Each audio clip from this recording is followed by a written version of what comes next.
Les championnats sont terminés et la Coupe du Monde c'est pour bientôt. Donc je pense que c'est le meilleur moment pour faire mon équipe type de la saison, toutes compétitions confondues. Et c'est parti! Le meilleur gardien de cette saison pour moi, toutes compétitions confondues, c'est un joueur tellement sous-coté, critiqué par les Madrilènes avant les autres supporters. Mais c'est grâce à sa performance cette saison que le Real a réussi sa 13e Champions League. Et ça, personne ne peut lui enlever. En défense, je vais mettre... Certes, c'est le joueur le plus détesté actuellement, mais je ne pense pas que cela influence mon choix. C'est un joueur efficace qui est prêt à tout pour la victoire. En gros, c'est le joueur dont chaque club rêve. Donc l'autre défenseur sera pour moi... Donc cette saison, surtout en Ligue des Champions, il a été top. Il n'y a rien à dire sur lui. Et je ne vois pas en Europe cette saison un duo qui a été plus efficace que Sergio Ramos et Varane. Donc pour moi, ce duo doit être dans l'équipe type de cette saison. Et en tant que latéral gauche, je vais mettre...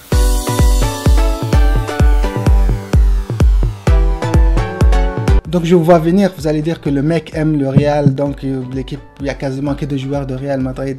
Mais c'est normal, vous pouvez me rappeler l'équipe qui vient de remporter sa 3e Champions League de suite. Ils sont en train de dominer l'Europe, c'est tout à fait normal. Et à droite, je vais mettre...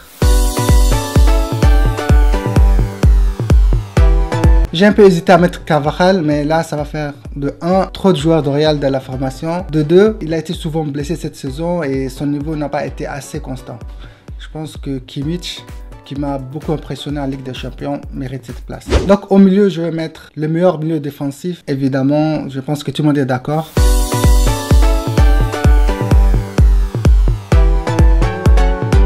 Et l'autre milieu, ça sera le meilleur milieu au monde cette saison aussi et qui a été énorme en finale. En milieu offensif, je vais mettre...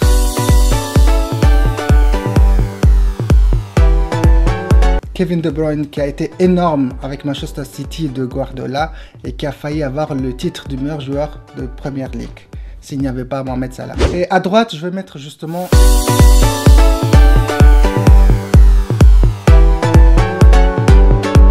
Salah qui a été le meilleur joueur de Premier League, le meilleur buteur et qui a été vraiment énorme cette saison. Et heureusement pour le Real, il s'est blessé, sinon ça va être beaucoup plus compliqué de gagner la finale de la Champions League. Et à gauche, je vais mettre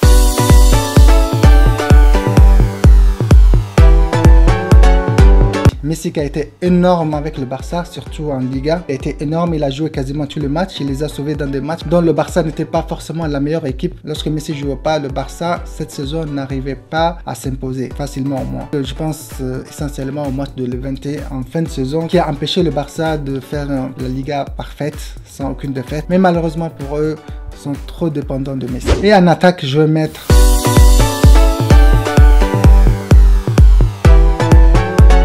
Kane qui a failli aussi avoir le titre de meilleur buteur si ce n'est pas sa blessure qui l'a empêché d'enchaîner les matchs. Je pense qu'il mérite quand même d'être dans notre équipe. J'ai aussi hésité à mettre Firmino. Firmino aussi c'est un joueur que j'aime beaucoup mais cette fois je préfère Kane. Donc c'est ça ma formation de la saison. Dites-moi la vôtre, quel changement vous allez faire, quel joueur vous allez mettre à la place de qui. C'est normal que ma formation ne soit pas la même que vous, c'est tout à fait normal, on est tous différents, on voit le foot différemment. Maintenant dites-moi quelle est votre formation de la saison, à vos claviers.